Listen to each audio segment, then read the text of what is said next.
Welcome to the inaugural episode of the Masters of Theology Podcast. My name is Jacob.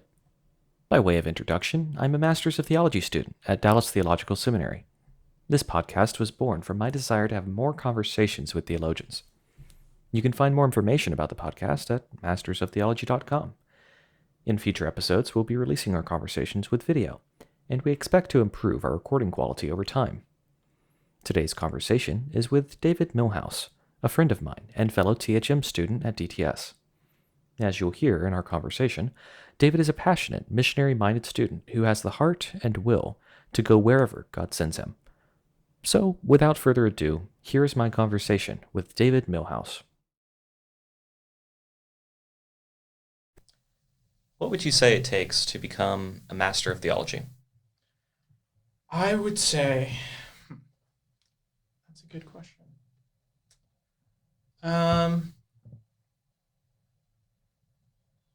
See, this is different from, am I a Master of Theology? It is different.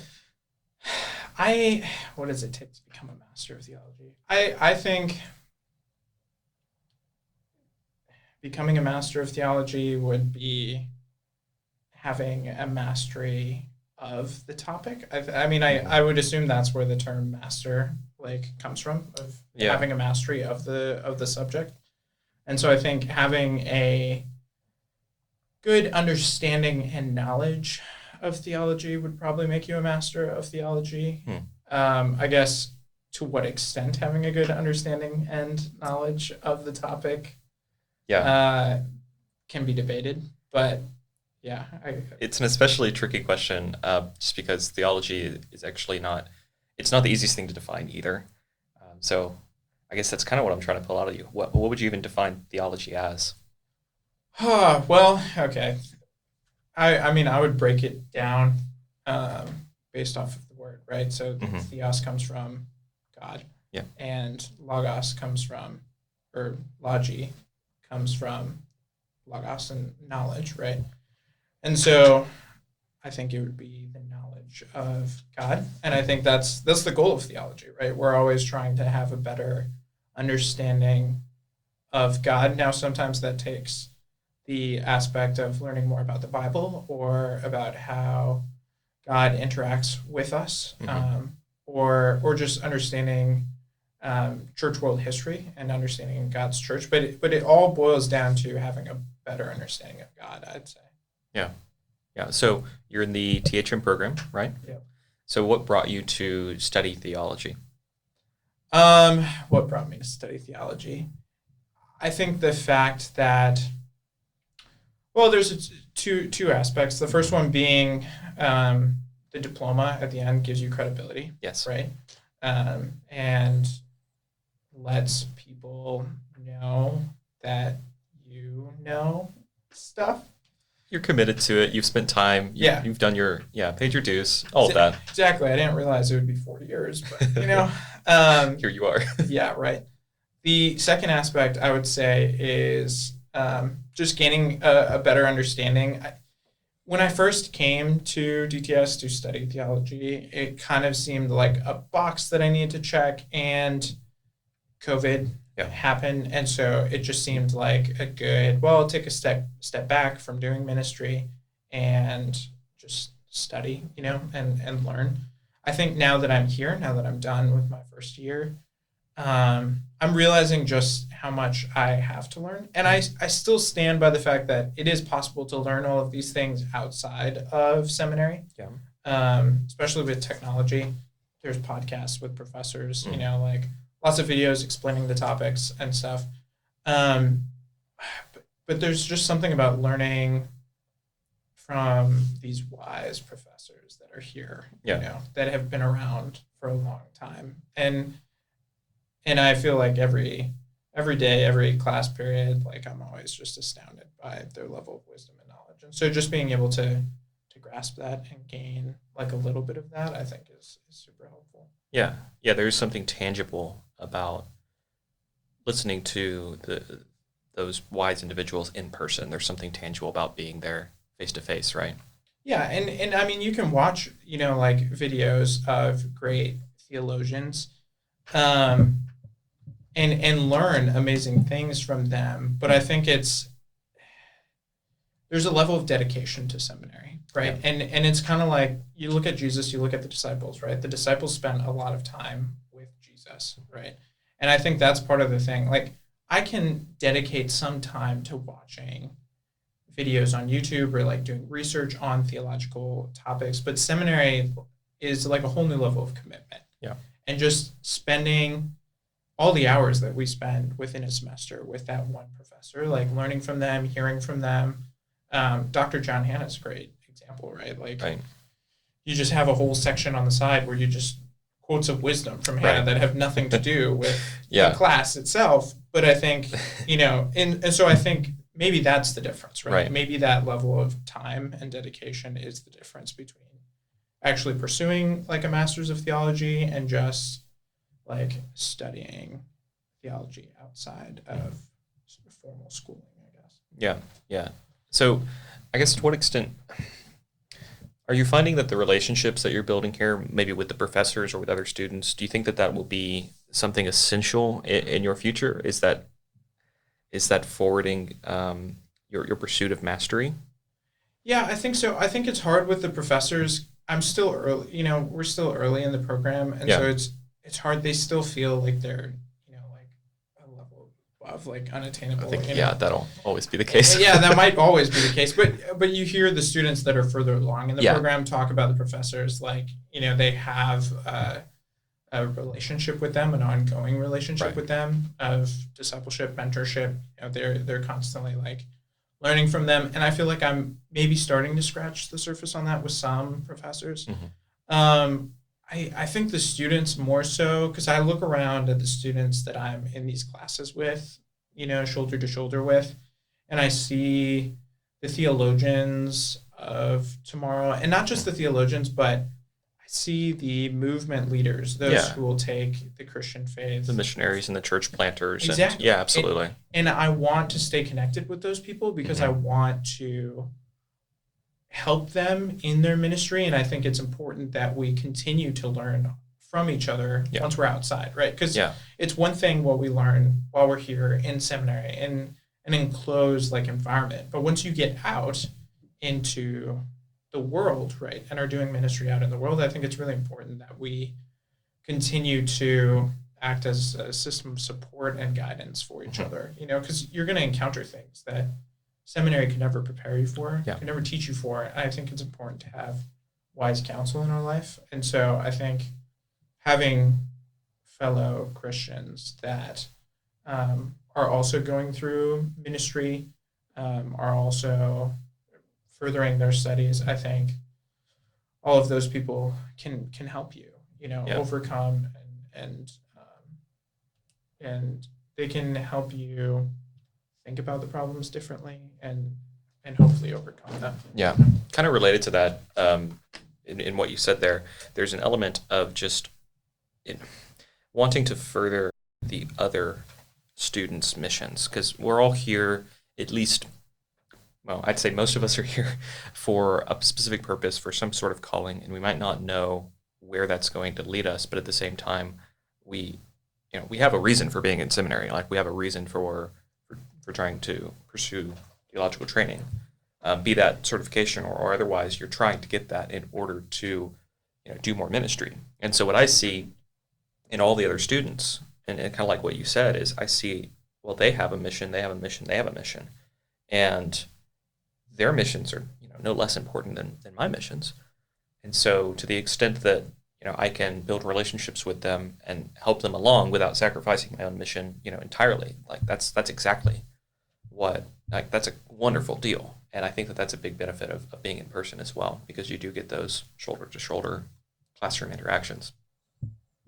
So we talked a little bit about the definition of theology, but a related question I'd like to ask you is, are you actually trying, are you pursuing mastery of theology? Is that something that actually interests you at any point in your life?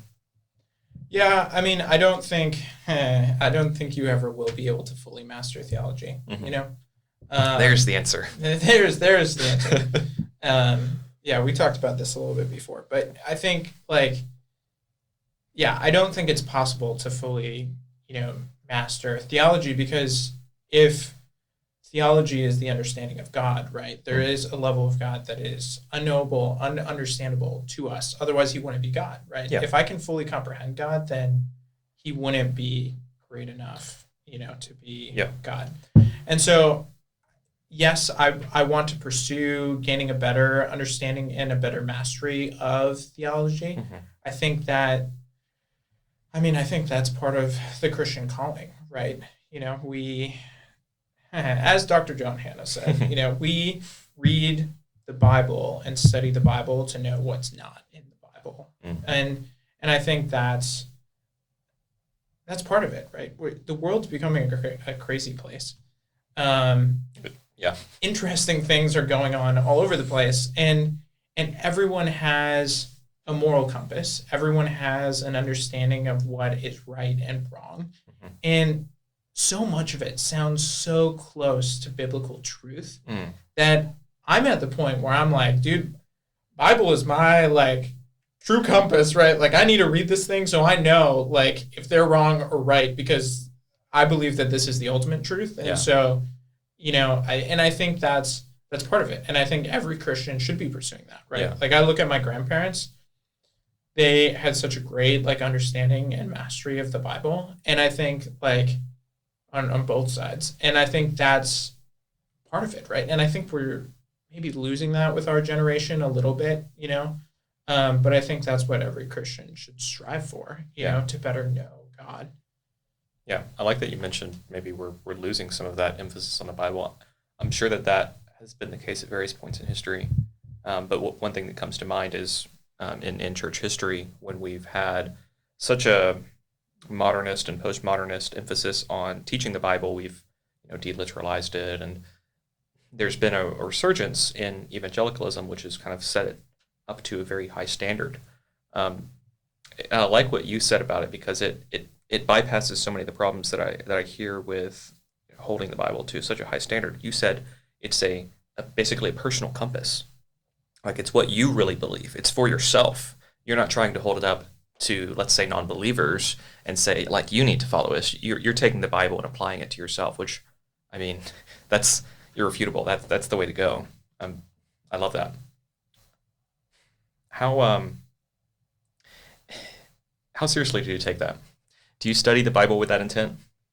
Yeah, I think so. I think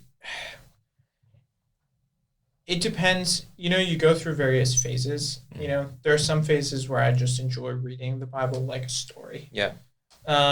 Because I like reading storybooks. Yeah, that's a really neat side note as well. The Bible is actually pretty good literature. It's actually a great story. Well, and if you just read it through, right? Part of what I've been learning in seminary this semester, right, is everything builds off of everything previous, right? So every author expects that you've read what's come previously, right? So if you just pick up, I know we say this with a lot of people when they first come to Christ, read the Gospels, right? Know about John. Jesus. Yeah, read John, right? That makes sense. Right. Read the Gospels. And that's true. That's great, right? Because you need to know about Jesus. That's what we're preaching. What Jesus said, who he claimed to be, right? And you'll find that all in the Gospels, New Testament, right? Mm-hmm. But the thing is, Old Testament talks about that too, right? And so I think, that's one of the things, lately, last year I went through, started in Genesis and just started reading, right? And the thing is, you start to pick up on things because it builds off of itself. And I think there's that aspect, but I think there's also an aspect of studying and learning, right? And carefully evaluating. And that's one of the big reasons I wanted to come to seminary. I want to be able to read the Bible in the original languages, right? Because I'm bilingual. I understand that with translation, there is compromise, right? And so if you can read the Bible in the original languages and understand, then you can actually study the language structure, right? You can study how Paul is moving the text, right? Moving his argument. And I think we get that in English translations, right? After careful study and exegesis, Yes, yeah. But I think there's something to be said about being able to do it in the original language. Yeah. And so Yeah, that's part of it. That's why I'm here, is to add tools to my tool belt so that I can better study the Bible and gain a better practical understanding, right? And I like before I could do that in English, right? Like I did that in Bible studies, right? Small groups, that's what you do. And you listen to pastors and speakers who maybe know the original languages, maybe don't, but they have wisdom, right? And can give you a better understanding of the context. But yeah, so I think there's different ways to look at the Bible and to read it, and I think both are equally important. One is kind of like a broad sense. It's like looking at a map, right? Like you can look at a map and have a good understanding of like where the countries are, right? But if you never like zoom in and like see, oh, like this is the capital of this city, you can say, yeah, I know about that country, but do you really know that country if you don't like zoom in and actually take a look at that specific country? Or, put your feet on the ground and walk around. Exactly. Yeah, I get that. So you mentioned you're bilingual. I know a little bit because we're friends. But tell me more about your past and what has brought you to trying to get more tools for your tool belt. Yeah, so my parents are missionaries. I grew up as a missionary kid. My dad actually graduated from Dallas Theological Seminary in 1994. I was born in 1994. They immediately moved to the country of Romania.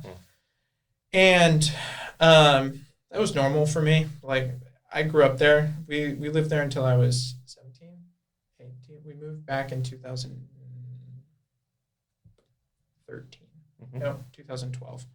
And so, that's a little bit about my background. My dad was a church planter there, a pastor. So I grew up being a missionary kid, a pastor's kid, and a third culture kid. And a third culture kid is just a kid that their parents are from one culture, but they grew up in a different culture. And so they're kind of in between the two cultures. At some points, I felt like a Romanian. At some points, I felt like an American. Yeah. I never quite felt like I was fully one or the other, or like I completely fit in either place. And so, so that's a little bit about my heritage, I guess, of being here. Then went to college in the U.S. My parents are now missionaries in Budapest, Hungary. Went to college in Minnesota, did my undergrad in organizational communication and leadership. Enjoyed that. Worked in the professional world for a little while. Did some ministry experience with Crew, used to be known as Campus Crusade for Christ. And then COVID hit. Yeah. I want to pursue missions further, especially international missions because of the way I grew up. Yeah. Have a lot of experience in that field. COVID made it hard to do that in a practical sense. Absolutely, Yeah, so it just seemed like a good time to step back and transition into this. I was also hearing from a lot of wise people in my life that I should probably pursue going to seminary. Yeah. My father being one of them. Yeah. Did not say Dallas Theological Seminary. I did not want to go to Dallas Theological Seminary because my father went to Dallas Theological Seminary. But the program was just the right fit. Right. And it just made sense to come here. Yeah. So. Yeah, especially if you want original languages, it's hard to beat that with a fully rounded education. And they have the last year free program going on right now. So financially, that just made a lot of sense. Yeah. Yeah. So ostensibly, and I use that word very intentionally, you're following your father's footsteps. Yeah. But I know that is not the case. So explain to me your passion for overseas missions and why you're pursuing it, really. I think so. I have a passion for the lost, right? I think to some extent, you look around and you see people who don't believe. Well, okay, boil it down more essentially, I think, like what is the purpose of life, right? Okay. And I think, when you look around, there's a couple different options of, either it's all an accident, we're just supposed to be as happy as we can make ourselves while we're here. Our goal is to reproduce and further the human race, or if you believe in God. I mean, there's a lot of different options. But for me, right, like Yeah. I believe in God and I believe that the goal is to glorify him, right? And it's kind of the sense, this is probably a poor analogy, but I've heard this before, right? If you're on a boat that's sinking, and you see the lifeboat and you're on the lifeboat, do you just paddle off and leave or do you try and save more people, right? And I think so many times in the Christian community, there is a sense of, I mean, the Pilgrims did this, Puritans did this, right? Like, let's be a city on a hill, let's remove ourselves and be a good example, but not actually be in the world with people. And I think when you look at Jesus and the way he lived his life, he was actually in the world with people, right? Like he suffered for us, right? He did not experience suffering and then came to earth and experienced suffering for us, right? Like, if that's not a great example of like being in the world with people, I don't know what is. And so because of that, I look around at my friends that are not Christians, and I see people that are lost, that are hurting. I see some satisfaction, right? Joy in life. I don't think but it seems like there's a loss of like a higher calling, right? And so in a sense, like I look around, movie Sixth Sense, right? Like I look around and I see dead people, And so for me, like that's something that pushes me of like, if we've got this good news, how would we not want to share that with everyone, right? Penn Jillette, do you know who Penn Jillette is? I don't actually. So have you heard of Penn and Teller? Sure, absolutely. Okay, so Penn is the tall guy. Yeah. Staunch atheist, right? Yeah. Like very, very stark atheist. He even said, he goes, in my eyes, I don't understand if you were a Christian, right? Like how you could not proselytize. Mm-hmm. He's like, because if you think that you have the key to eternal life, right, why would you not want to share that with everyone, right? Yeah. And so in a sense, I think that's part of it. So I have a heart for people and want to share the good news with people. Yeah.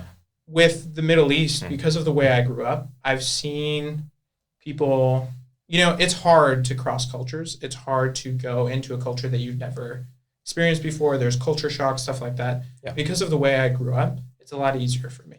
Right. And I enjoy living in different cultures and feel at home in different cultures, sometimes more so than in the US. And so because of that, I feel like my giftings are more applicable overseas. And so because of that, I want to do ministry overseas. I think that's a really good recognition of where you've been, what gifts that is granted you. And I mean, it's an intellectually honest thing to say, we have eternal life, so let's share it.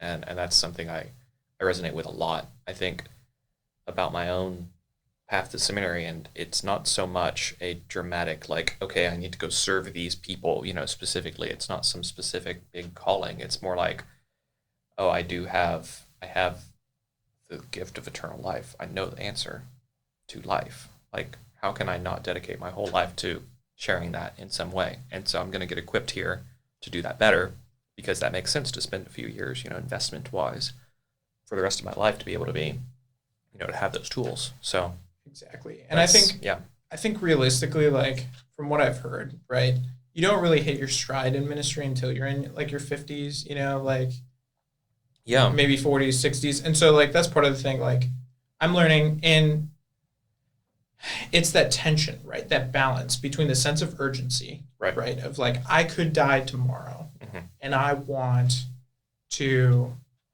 use my life for something, but also trusting in God and trusting, hey, I feel like this is what you've called me to do. You've called me to be here to learn, to be equipped, and then to go out and use the tools that I've gained here. And so I think it's important to hold both of those in balance. And it's a fine line to walk. It is. And you never sacrifice one entirely for the other, of course. And that's why it's a fine line. It's fundamentally, it's basically an economics problem. You've got a supply curve and you've got a demand curve, and you've got to find where that sweet spot is. So, yeah, I relate to that a lot. And another thing I relate to is overthinking that problem. You can waste a lot of time trying to figure out exactly, where the right point is, when getting close is pretty good. But What's your emphasis area here then? Have you decided yet? Have you looked into it? I don't know yet. Okay. So I would say I have some experience in international missions already. So I'm leaning towards trying to take as many counseling electives as I can. One of the things I've learned is that we, as people, are messed up, right? And in ministry, I've come across people that it gets to a point where I'm like, I don't know how to help you anymore. Oh, right? Yes. Oh. And so if I can gain tools here to better be able to help people, not to, like, I'm not going to become a Christian counselor, right? But in any ministry, that's going to come up. Yeah, exactly. And so at least to be able to take them further or to have a better understanding of, like, is this something you should go see a counselor for, or is this something that, I can walk with you through, right? And I don't have any training in that, so I don't know. So I would like to try and take advantage of the great courses here, great program. And we really do have a great counseling program. I have a close friend who just graduated from it, and high marks. It's a wonderful program. Yeah. Have you taken the first class, the pastoral counseling, yet? I have not. Okay. You'll learn a lot more from that, and see. Is that mandatory, or is that? There's one in the THM program that's required. It's a good class. It kind of talks to the point you were talking about. When is the right moment? What general policies should we have around counseling, and when should we refer out, and when should we, what can we do to help? So the general principles, that's exactly what that class tries to answer. So that's great.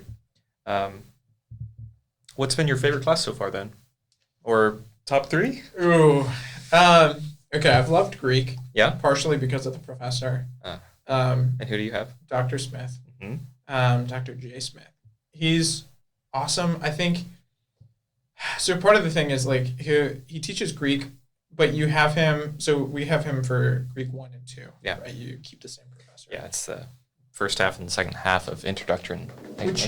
Yeah, which is great. It also means the one professor I've had for 2 semesters already. Right. So you're getting to know him better. Yep. And he warmed up to us in the second semester a little bit, he said. But I think part of it is, like, he'll go on rants, and he doesn't just teach Greek, he teaches Christian life, and I think that's part of it, of when he just gets fed up with what he sees in the world, and from a point of honesty, he just, spews his heart for the lost, for the gospel, right? Yeah. And for truth and knowledge, right? He's doctor, studies Greek, knows Greek really, really well, and his passion is understanding the Bible, specifically Paul's letters and the driving, like how Paul drives his message through, and understanding that. And I think part of that is a recognition of wanting to understand truth on his part. And so, by far, he's been an awesome professor. I think I've had a lot of good professors, though, here. Like, every single one, like, I take a class, and I'm like,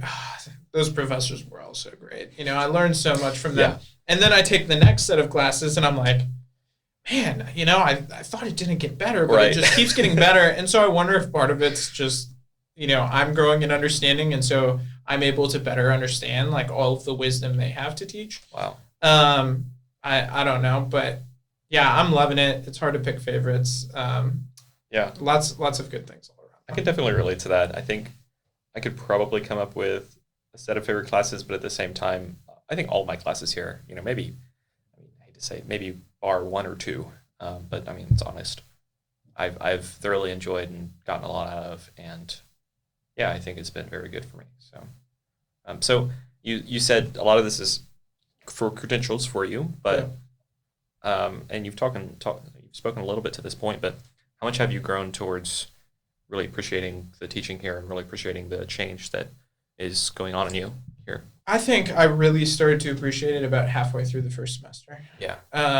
That's, because if you're going through and you're like, okay, going through the motions, gotta do this, get the diploma at the end, and it wasn't until, like, halfway through I started to be like, man, they're talking about stuff I hadn't even thought of, right? Like, I didn't even know the right questions. Yeah. They're asking questions that, I never would have thought the question to, much less the answer to. And so I think that's when I really came to realize just how, not behind I was, but and also like I'm sitting next to students that like high caliber of students, right? Like I'm sitting next to people that I'm like, you're smart and you're going places, and it's just an honor to be in class with you, man, you know?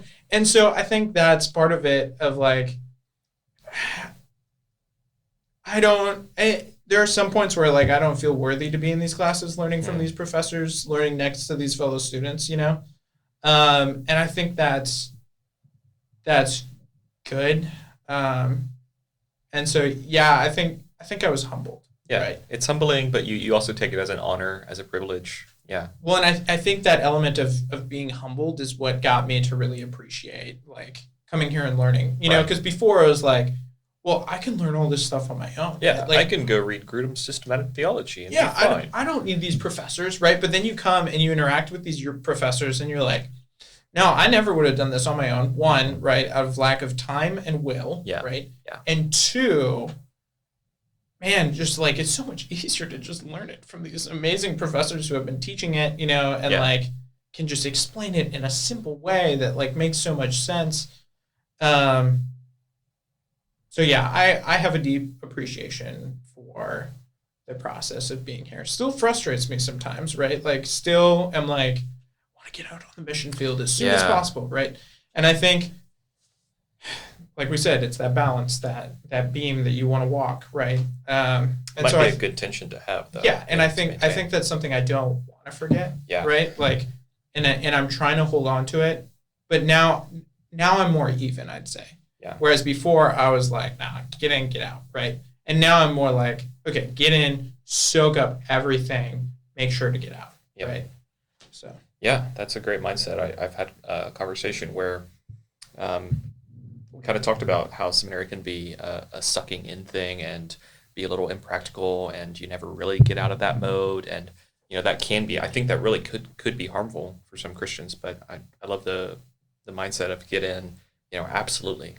Soak it in, learn everything you can, but make sure to use that, in your later life in the mission field. So, and I think one of the other dangers that I've seen, right, is like we're interacting at such like a high caliber, right? Like we're talking like idea-wise and language-wise, and one of my first classes was church world history, right? And we're like 2-3 weeks in, and somebody asks a question about, is this a Christophany? And they go off and they're talking about Christophanies, right? And finally I raise my hand and I'm like, what's that? What on earth is a Christophany? And the teacher's like, thank you for asking that question. Half the class was probably thinking that question. Yeah. It's, an illustration of Christ, right? A representation of Christ, right? And so I think like there's a danger, and I've talked about this with other friends here, I think there's a danger that when we get out in the real world that we will still be operating at that high level and won't bring it down to people, right? Yeah. I think it's important that we should never forget the simplicity, right? And I think it's also really easy when we're here to be like, we're operating on this high level, like we're the elites of Christianity, and I don't want that. And I think that's something that I need to constantly remind myself of is, if I were to explain this to someone who does not, who never went to seminary, who doesn't know, right? Someone who just became a Christian. Yeah. How would I explain this to someone? And in my everyday life, am I using the super complicated terminology, right? That expresses things well, but am I using that with people outside of seminary as well? And am I making them feel incompetent through that? Am I making it complicated for them? And am I, in a sense, not loving them well through doing that? And so I think it's important that we remember that and remember to, even though we are thinking at a high level, I think that's one of the beauties of the gospel, right? It's so crazy and beyond understanding that we can study it for years. The human race can study it and study it and study it, and we still can't fully comprehend it. Yeah. But it's so simple that you can explain it to a kid, and the kid understands. It makes some sense, yeah. Right? And I think that's like, that sweet spot is what we need to focus on. Yeah. Yeah, in so Doctors Kreider and Spiegel Table Talk is what they call it. It's a practical primer to theology, they talk about this concept of there's different levels of theologians in theology. We're all theologians, but there's the highest level, the academic, and they write these big tomes that professional theologians might read, which is kind of the level below them, perhaps seminary professors and such, maybe on either or both of those levels. And then there's the pastoral theologian, and then there's there might be one other level, but there's lay below that, and folk. I think it's pastoral, lay, folk. So there might be I forget exactly, but anyways, that's kind of what we're talking about, right? There's different levels, and I've been wrestling with this idea of, is it actually possible to occupy most or all of those levels simultaneously? Can one person really understand theology and express it at all of those levels? Is that the pastor's job? Because in their framework, the pastor's job doesn't ever go up to the academic level. They might read the professional theologians, which are kind of succinct summaries and explanations of what is developed, if you will, in the academic level. I have interests in every level, but yeah, I don't know. What is your thought about that? Are you comfortable working in that framework, or would you rather break it? I think it depends. I think there's a difference between just pure interaction and like preaching, right? Mm-hmm. I think that a pastor's job when they're preaching is to understand their congregation, understand the level of their congregation, and be able to deliver their sermon in a way that their congregation understands it, right? And that gets complicated if you have various levels. If you have all of those levels in your congregation, this is the case with my dad, right? He pastored at an international church. He's got visitors coming in, right? He's got people that English isn't their first language, right? Yeah. And then he's also got people that are like strong theologians, like in ministry, and could preach, which is great because he's got people he can rely on. But you all, you want to hit all of those levels. And so I think you can, right? I think you can put into a sermon like something that is in there for everyone. I want to say that part of it might come down to relying on God and the Holy Spirit, to penetrate the hearts, reveal and illumine. Yeah, and I think sometimes even the most brilliant minds, and especially the most brilliant minds, can be just in awe of the simplest things, right? And I think that's something to remember as well, and I think jargon, right? Lingo, fancy language. I think it's important that if you are using those to explain those, because then you'll hit both. People who understand what it means will understand what it means, but then people who don't understand what it means are caught up. Yeah. But then there's everyday life, and I think in everyday life it's a lot easier to hit because we're able to pivot more and adapt more depending on who we're interacting with. So that's kind of what you're saying, right? It depends on who we're talking to, and the ultimate goal is to help whoever you're talking to understand, the concepts that you're talking about, whatever level of language that might be at, however long it might take. The ultimate goal is to speak to your audience. Yeah, and I think my primary hesitancy would be that simpler is better. Yeah, I don't disagree. There's certainly times in academic circles and elsewhere where even people using the jargon don't get it. Things become obfuscated. Right? Oh, I feel like I've heard examples of that happening in real life before where someone uses a term and it's like, oh, well, I've got an example of that. I thought that, what's the word that means if something happens one after the other? Consecutively? Is it consecutive? I mean, that is a word that means that. There was a word that's what it meant, and I thought that it meant happened at the same time. Oh, concurrently. Maybe. So I mixed those two up, right? Yeah. So I was using one as if, they happened one after, or I was using it as if they happened at the same time. When really it means happened one after the other, right? Or sequentially, or whichever, yeah. Yeah, and so... And you're using a word which you could just say, it happened one after the other, but yet you're using a bigger word for it. Yeah, and I just didn't know. I thought I Yeah. understood the meaning of the word. Part of it is like a lot of my vocabulary comes from reading books, Oh, yeah. right? Oh, yeah. And sometimes Like that too. you mispronounce things when you're reading it in your mind, right? Like you misunderstand what's happening when you're reading it in your mind, Because and we so, learn definitions from context so often. Yeah. And so if we don't, oh, man, that must be especially hard in a third culture context. Where idioms and stuff might not carry over in both cultures. And Yeah, I remember when I was doing homework in Romanian, and I went to my dad because my dad already spoke Romanian, right? And I went to my dad with a question, and he handed me a dictionary, and he said, "I don't know. You're gonna have to look it up." And I was like, oh, man. "Oh, I have surpassed." And so growing up, Was it a Romanian to English dictionary, or what was it? it had both. Okay. And then what I ended up getting was this big, giant book called the Dex, which is just like an American dictionary, but in Romanian, right? Yeah. So the words in Romanian. I thought it was so interesting when I was a kid, right? Like, okay, so the words in Romanian, but then the definitions in Romanian too. Okay, but yeah, because there came a point where I surpassed my parents on my level of like Romanian because we were working in Romanian. Everything was. Yeah, I went to public Romanian school 1st through 8th grade. So. Wow. So has there ever been a concept in theology, maybe it was back when you were living in Romania, has there been just some idea about God that has just taken you and struck you? Something that you've had to wrestle with, something that you've had to work through?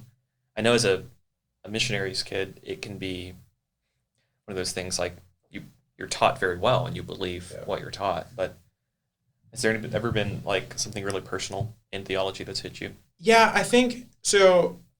Part of it has to do with my testimony, right? Yeah. And so growing up in 9th grade, I transitioned to online school. Did terrible in online school, right? Struggled, failing a lot of classes. For me, self-image was a huge thing, right? Being a pastor's kid, missionary kid, felt like I needed to be perfect, right? So I understood the gospel, but I wouldn't say that like I understood the gospel. I got it in my head, but not in my heart, right? Is I guess how I would describe it. Yeah. And so then my senior year of high school, moved to the U.S., went to an American school, and we went in to meet with the principal and the advisor, and they were like, "We're going to wipe your slate clean. We're going to take all of your we're going to say that your fails, you're going to say that you never took those classes, right? And then you need to either take them again or like take something else to supplement them. And then we're going to take all of your like passes where you barely passed. And we're just going to make them passes so they don't like affect your GPA, right? So you can continue further." Wow. I worked my tail off that year and ended up passing, and going to college. But I just remember walking out of that meeting with the principal and the advisor, and suddenly the gospel just made sense to me. I went in with my crummy grade sheet, all of my failures, right? Like I did not deserve, I thought I was going to have to repeat years of high school, right? I did not deserve to have my slate wiped clean like they did. And that for me was just such a real tangible, that's when I got the gospel. Like it made a lot of sense to me. And before that I was like, God, I can't do this. Like I've been trying on my own, failing on my own. Like I need you. Right. And so that was just a very personal understanding of what grace and mercy looked like in my life practically. Yeah. Yeah, that it's wonderful when there is a tangible example, especially when it comes from a Christian, which I don't know if that's the case here, but it's probably right. Yeah. Yeah. And when Christians show love and grace, it can be so impactful. I love that. So we've talked about Romania a little bit. It's, obviously East European, former communist country. You brought with us a Romanian, what would you call it? A bill? A note? Yeah. A so note. It's a banknote. It's essentially one Romanian dollar. It's called a leu. So singular is leu, plural is lei. So this is one, and it's the equivalent of 33 American cents. I think. About a third of a dollar. Yeah, about a third of a dollar. Yes, I'd have to check and see what the What the exchange current rate rates is are. currently at.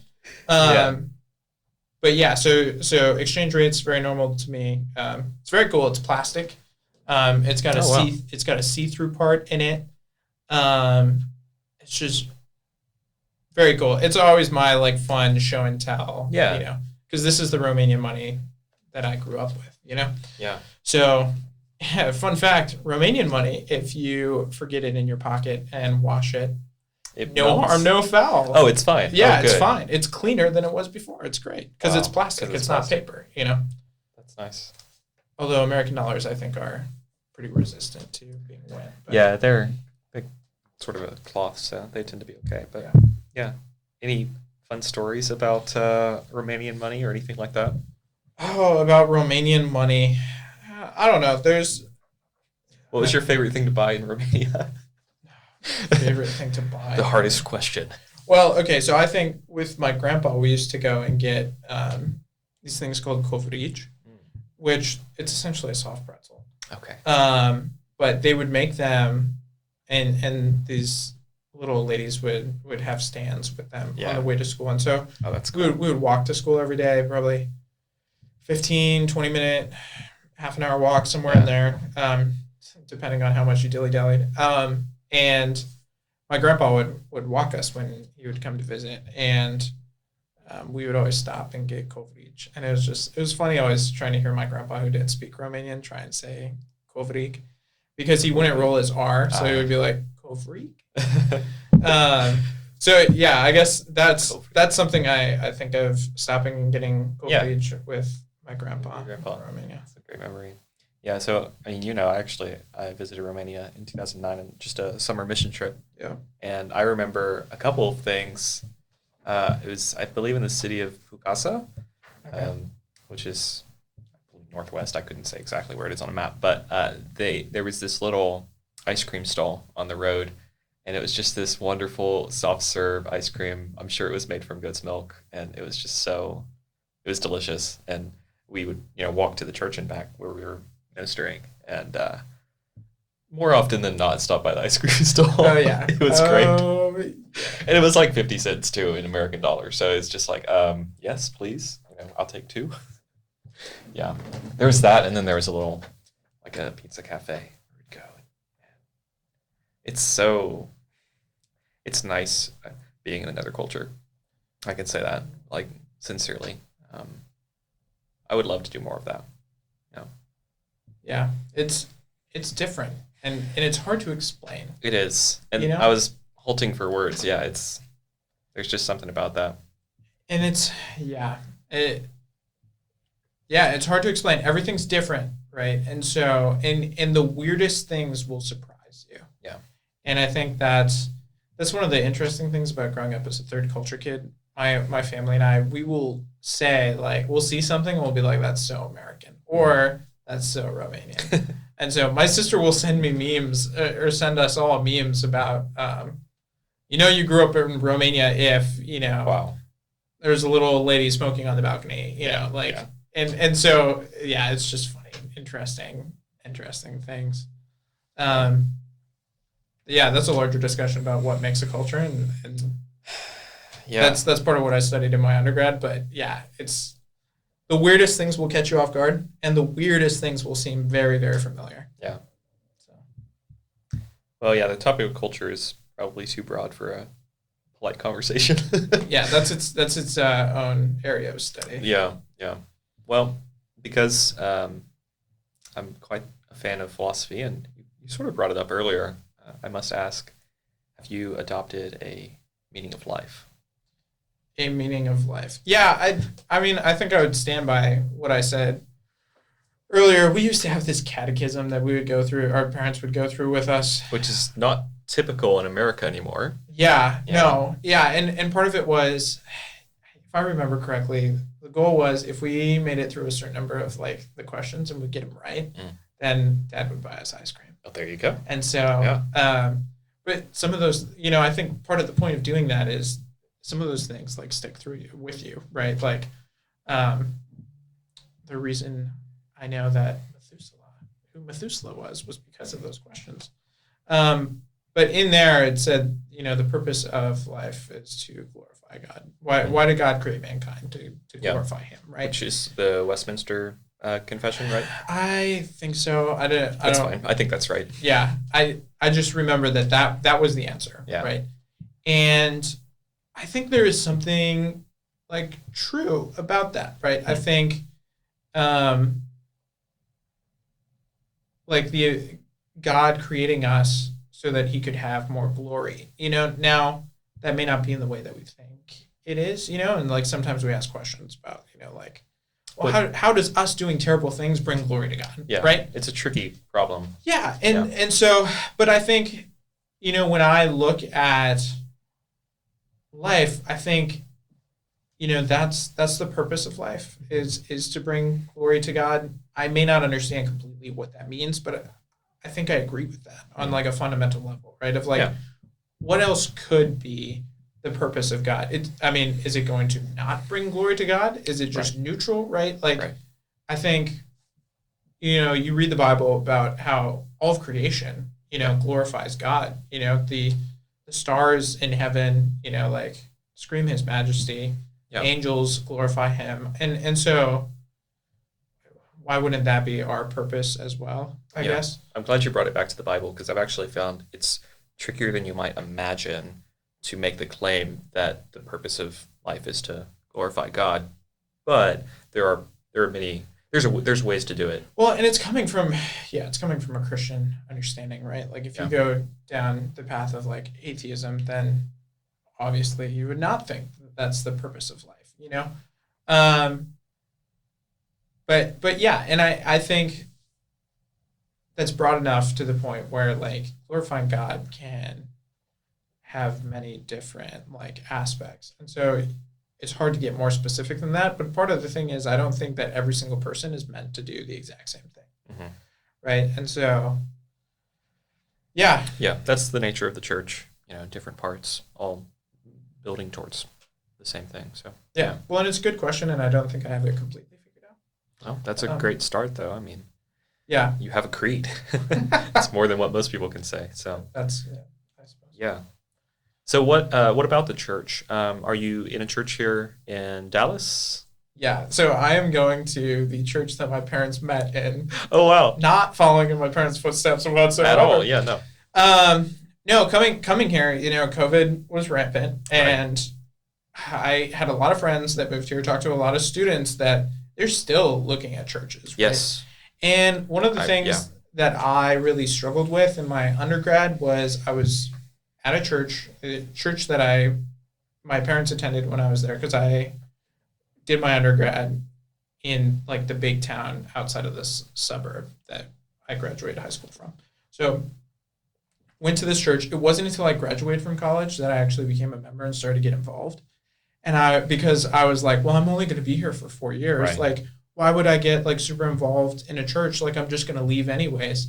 And it wasn't until afterwards that I was like super bummed out and felt like I had missed an opportunity of being involved in the church while I was there. And so I think that's part of the thing for me of like, I kind of don't want to waste any time, I think it's great you learned that lesson. That's something a lot of people have to go through. I know I had similar thoughts. I was looking at a 2 or 3 year undergraduate stint in one spot, and I was like, well, I'll find a church, but it's just kind of keep them at arm's length. But yeah. Well, and with this church, so Trinity Presbyterian in Plano, it's a great church. A lot of the people know me from growing up, right? Solid teaching, very missionally minded, right? Supported my parents, prayed for me when I did missions overseas. And so it was just instant community that I could plug into. And wow. I was spoiled. Not everyone can have that, when moving to a completely different city. It's a little far away, but yeah, it's been great. And during COVID, it was very great because it was even harder to, get plugged in with the church and meet people at a church during COVID. And so started going there and have been going there all year long and am loving it. Yeah. Great. I'm looking forward to like COVID wrapping up and things going back to normal. a little bit, and the church going back to full force and everything that they do. Do you anticipate being more involved in ministries of the church? Do you have any interests there? Yeah, I would like to. That's a conversation that people are having right now, because they know that I'm going to DTS. They know me. They know my parents, right? And so there's needs in the church that they are like, well, why would we not take advantage of this young seminarian that's here? Yeah. Yes, I would like to do some stuff in the church. I don't know if that's going to be right now or if it's going to be later on, because we'll have to do an internship of some sort. That's true. And so, so we'll see. But I'm just trusting God that he will lead me and open the doors that need to be opened, So, we'll see. Yeah. So you mentioned overseas missions, maybe the Middle East. You mentioned it in passing that maybe the Middle East is where you're looking at doing missions. Why is that precisely, and do you plan on church planting? What's the goal there? Yeah, so it started my freshman year of college. I was involved with Crew. They had a guy come talk about like the need for missions in the Middle East, and I just remember being struck by like, well, I'm not afraid. I'd be willing to go there. Like looking around, it seems like everybody else would be afraid. And I think there was also something like, so this was 2000, like maybe 10 years after 9/11, and there was like a fear of Muslims and Arab culture and everything. Yeah. And I, growing up overseas, maybe I was just naive, but I didn't have that fear, right? And I think there's also something about like loving your enemies, right? Like I want to love people that like absolutely hate me. I want to radically love them because that's what Christ did for us. And so, I felt like that would be a good place to go. God just kind of put it on my heart. And so I have a huge passion for Muslim culture, Arab culture. And I feel like people don't want to go there. And that's kind of where I'm at, of like, I want to go to the to the places where people don't want to go because I'm not afraid. And because of my intercultural experience, I can fit in, right? Like I feel at home. I've been to the Middle East and I felt right at home, which was weird. Yeah, but that's great. I mean, if you have that, that's a gift. It really is, because there's a lot of people, travel freaks them out, being somewhere foreign.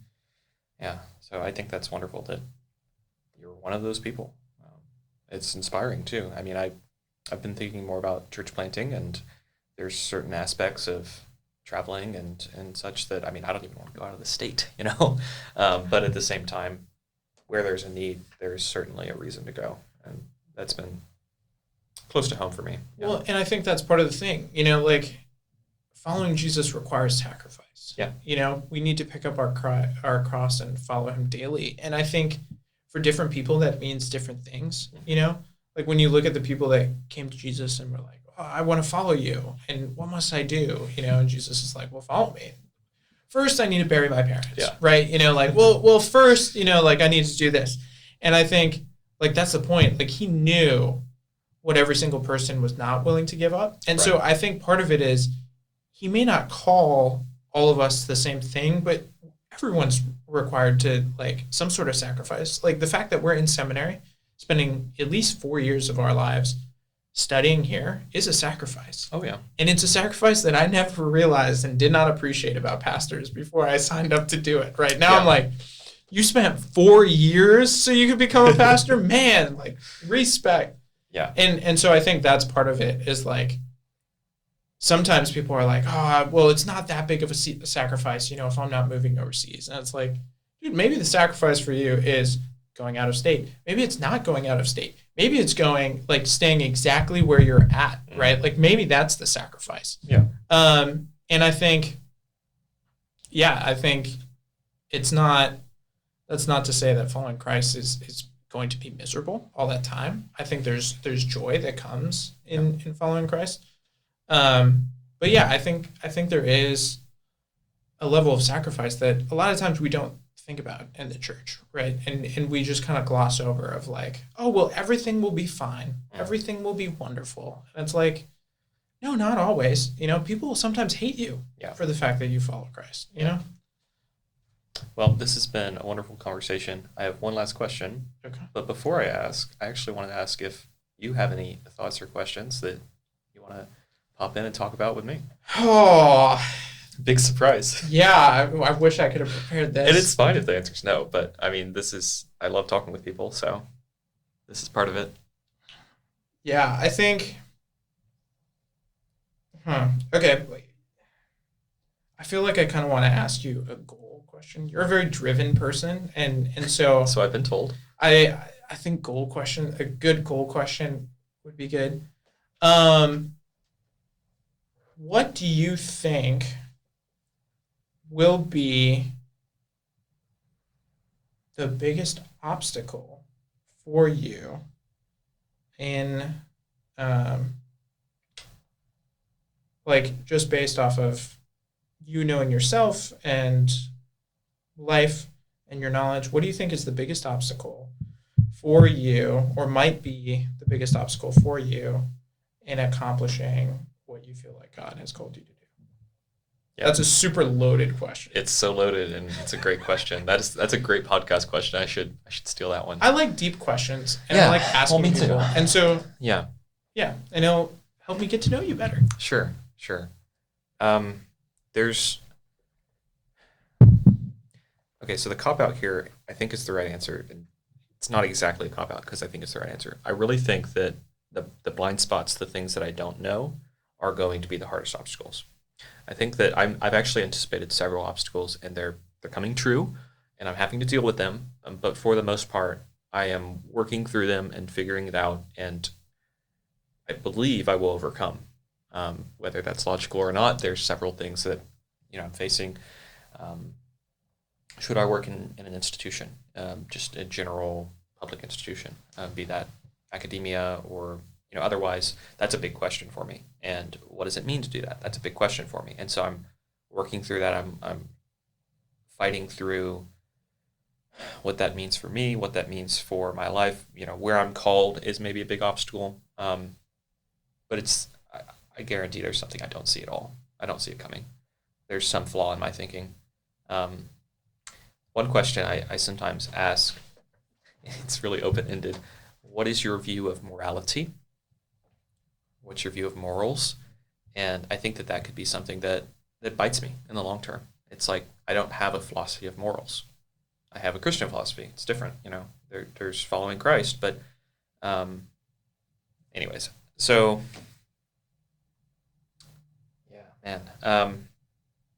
I know personally I would admit to a weakness of actually being too lofty in future in my thought. So I think about the progressions in culture and forget that, oh, wait, we're here right now. Sometimes I'm like, okay, we're going to move to this sort of thinking in 50 years. Let me prepare for that, because that's an exciting problem for me to work that out and think about what that means. But that doesn't have much application for today. And so this also goes back to the conversation we had about levels of theology and levels of theologians, because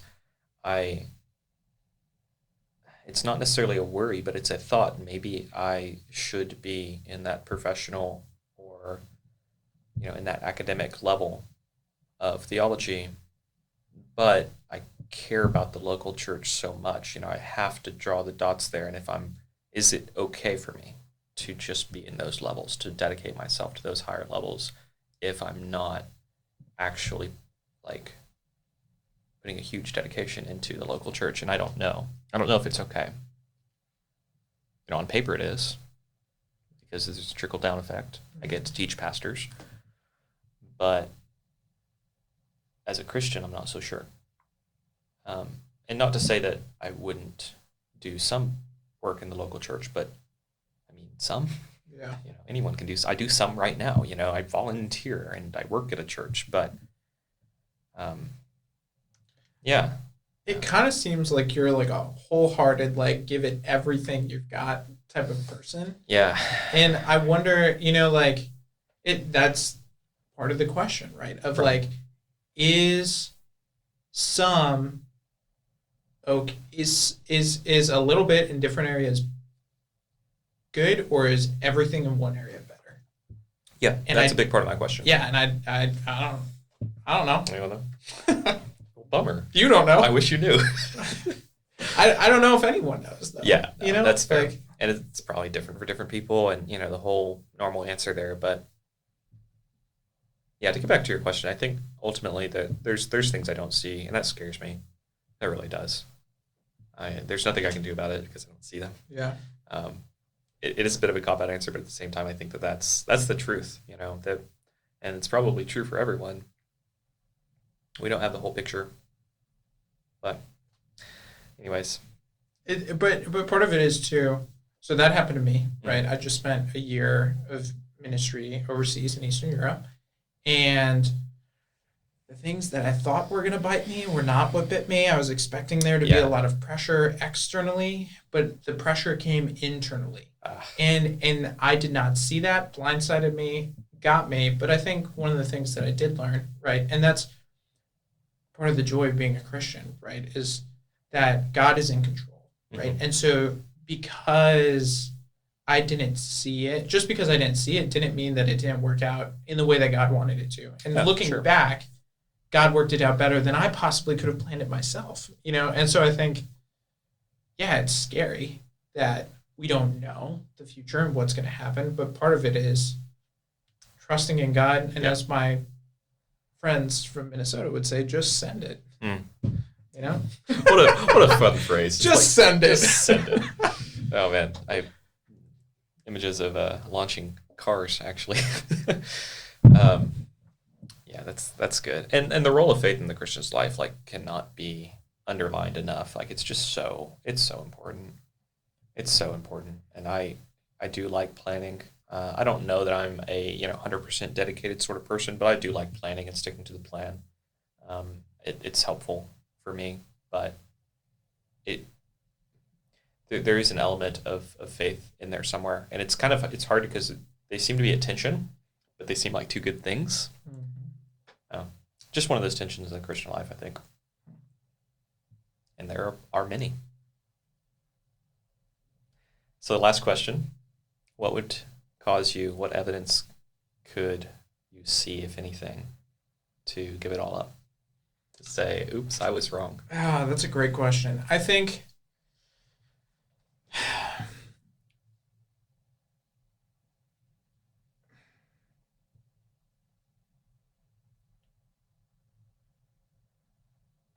that's a hard question because I'm torn, right? Because there's a level of it's faith, right?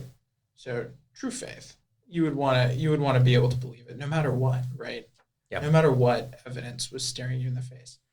But I also think that faith in the Bible and Christianity is not illogical, right? I think there's a good, strong argument and evidence for the Christian faith, which is why I believe what I believe. Yeah. And I think it all boils down to the Bible for me, right? I think the credibility of the Bible, probably the most credible book that we have as humanity, right? For multiple reasons. I think if you could somehow prove that the Bible 100% is not true, then I don't know if I can believe.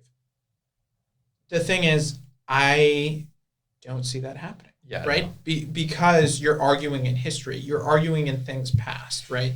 And so you would have to find some new evidence, Yeah. But even then, I don't know what evidence could show up that would just completely knock out the credibility of the Bible. Yeah. Right? Yeah. And so to some extent, yes, if you could do that, hands down, that was part of me, wrestling, part of coming. There's a balance between your parents' faith and your own faith, right? And being a missionary kid, a pastor's kid, I had to go through a phase where I decided to really research Christianity on my own. And part of it came down to, is this book credible? Yeah. Right. And so, and I think it is. And I think that, if you could prove that the Bible was not true, then that would really make me question things. I also don't see that happening. Yeah, I relate to that. I think the Bible has been upheld in history as, a unique just a superior religious book is one way to say it, and we have it. It's a wonderful thing. So yeah, if we did somehow discredit that in some serious way, that'd be one of the legs of our religion taken out, I think. So I agree with you. So thanks a lot, David. Yeah. It's been an honor, a pleasure. It's been a lot of fun. I've enjoyed this.